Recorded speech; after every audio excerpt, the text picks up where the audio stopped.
আলহামদুলিল্লাহ খুব ভালো আছি। তবুও কেন যেন একটা অজানা ভয় ভিতরে কাজ করে। এখন তো ভালো আছি। যদি আবার কিছু একটা হয়ে যায়? যদিও সবকিছু স্বাভাবিক, তবুও নিজের চোখ আর কানকে কিভাবে অবিশ্বাস করি? কিভাবে সেই দিনগুলো ভুলে যাই? প্রতিটা মুহূর্ত প্রিয়জন হারানোর ভয়। সবসময় চিন্তা হতো, সুস্থভাবে স্যার বাসায় ফিরে আসতে পারবেন তো? ইচ্ছা না থাকলেও চাকরির প্রয়োজনে বাসার বাইরে তো বের হওয়া লাগতোই। যাই হোক, আলহামদুলিল্লাহ এখন সবকিছু স্বাভাবিক আছে। আশা করছি হয়তো এভাবেই থাকবে। তবুও জীবন তো জীবন অনুযায়ী চলবেই। কেন হয়েছে, কি কারণে হয়েছে আমরা সবাই জানি। সে বিষয়ে আর না যাই, সে কথা আর না বলি। একটু একটু করে স্বাভাবিক জীবনে ফেরার চেষ্টা করছি, এটাই আলহামদুলিল্লাহ। বেশ বড় বড় সাইজেরই 2টা ইলিশ মাছ নিয়ে আসছিল। তখন তো দাম একটু বেশিই ছিল, কিন্তু এখন ফেসবুকে দেখতেছি এখন নাকি ইলিশ মাছের দাম কম আছে। যদি সত্যি ইলিশ মাছের দাম কম হয়, মানুষের হাতের নাগালের মধ্যে চলে আসে, তাহলে কম বেশি সবাই একটু খেতে পারবে। দাম বেশি হওয়ার কারণে দেখা গেছে সবাই চাহিদা অনুযায়ী কিনতে পারে না বা খেতে পারে না। এখানে আমি একেবারে অল্প মশলা দিয়ে রান্না করছি। অবশ্যই ইলিশ মাছে বেশি মশলার প্রয়োজন হয় না। ইলিশ মাছ একাই 100। দেখা গেছে হালকা লবণ হলুদ মরিচ দিয়ে ভেজেও খাওয়া যায়। না ভেজেই কাঁচা মাছটা রান্না করলাম এভাবে। এখানে আমার কষানো হয়ে গেছে, তাই একটু পরিমাণ মতো পানি দিয়ে দিলাম সিদ্ধ হওয়ার জন্য।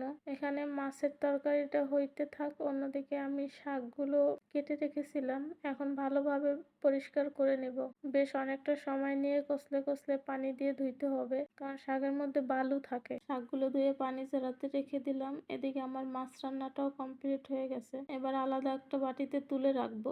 ইলিশ মাছ খেতে এত সুস্বাদু বলেই মনে হয় এই মাছটা জাতীয় মাছ হয়েছে। ইলিশ মাছ পছন্দ করে না এমন মানুষের সংখ্যা খুবই কম আছে। হয়তো হাতে গোনা কয়েকজন হতে পারে। কড়াই থেকে মাছগুলো তোলার সময় এত ভয়ে ভয়ে তুলতেছিলাম, বেশি তাড়াহুড়ো করে তুলতে গেলে যদি মাছগুলো ভেঙে যায়। যেহেতু কাঁচা মাছ রান্না করছি, এজন্য একটু নরম। মাছ তো রান্না হয়ে গেল, এবার শাক রান্না করে নেব। এখানে আমি সব শাকগুলো কড়াইতে তুলে দিয়ে একটু পেঁয়াজ কুচি দিয়ে দিলাম আর একটু লবণ দিয়ে এবার ঢাকনা দিয়ে সিদ্ধ করে নেব।